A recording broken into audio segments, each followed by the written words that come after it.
Terror attacks in Western Europe have seen a huge surge over the past 2 years. Since 2015, there have been 53 attacks, way up from just 2 in 2014. Horrific tragedies in France, Britain, and Belgium come to mind. But one country to date has been largely spared.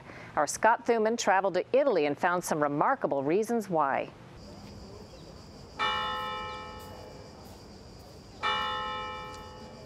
Rome, one of the oldest cities in Europe, called the Eternal City, and has survived the rise and fall of empires. But in this current global war on terror, it has remained unscathed. So why so safe so far? How much of it would you say is good work and intelligence, and how much of it is good luck? You know, in life you always need luck, so it's an inevitable combination, actually. Giampero Massolo was Italy's director of intelligence from 2012 to 2016. He says the way current terrorist organizations operate is similar in some respects to another group they've been fighting for decades, the mafia, and that experience is paying off. Italy monitors suspects closely, has constant and open communication with police at the local level, and a key tool, wire and phone taps, can be approved at lightning speed. All the process is fairly quick, and this is something that we learned exactly from terrorism, domestic terrorism, and from mafia. We developed this kind of things. And without some of the strictures of other European nations, like Germany or Belgium, highly sensitive to people's privacy and often reluctant to surveil or tap citizens. After they find potential targets or threats, the Italians employ another fast tactic: deportation.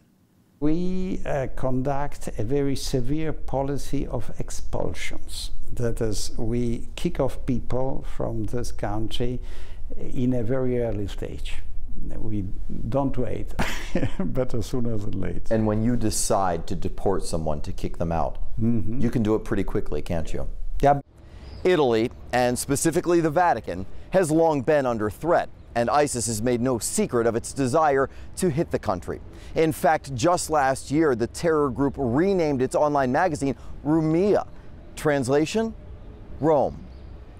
The police and military presence in Rome seems overwhelming.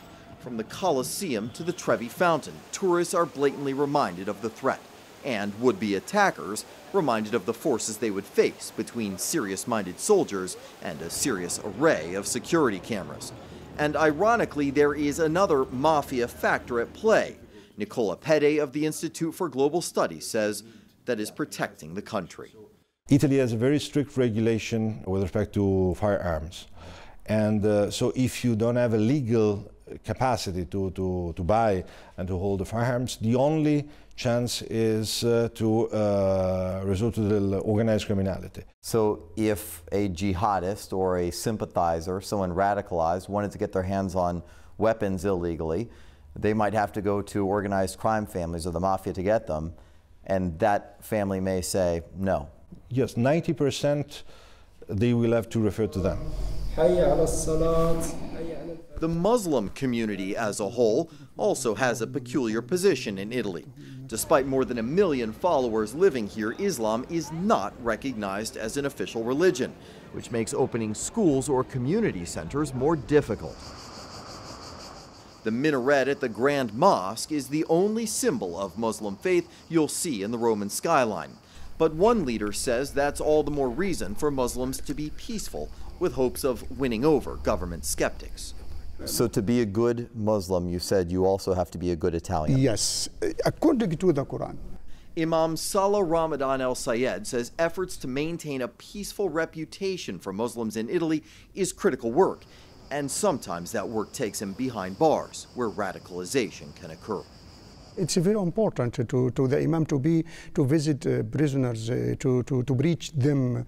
You are eating here and you are drinking the water of Italy, so you must be loyal to Italy. So you're saying that by going to prisons, yeah, by speaking to people and teaching them to love not only Islam, but also to love Italy, it to be integrated. Radicalization, it prevents attacks? Yes, it helps very much.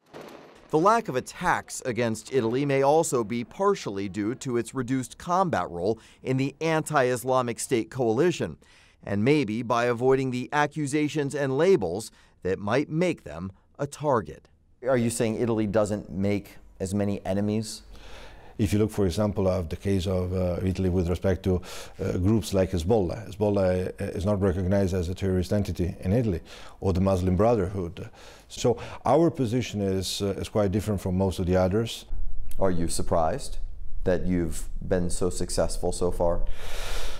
You know, we live day by day, and so we are sober enough to think that sooner or later, but until now it didn't happen. But it's not as though Italy hasn't been targeted, right? Right. Giampero Massolo, the former head of intelligence, tells me that not only would Italians be very surprised if they had any clue how many plots have been foiled, but also quite proud of what intelligence agencies have done, but of course never made public.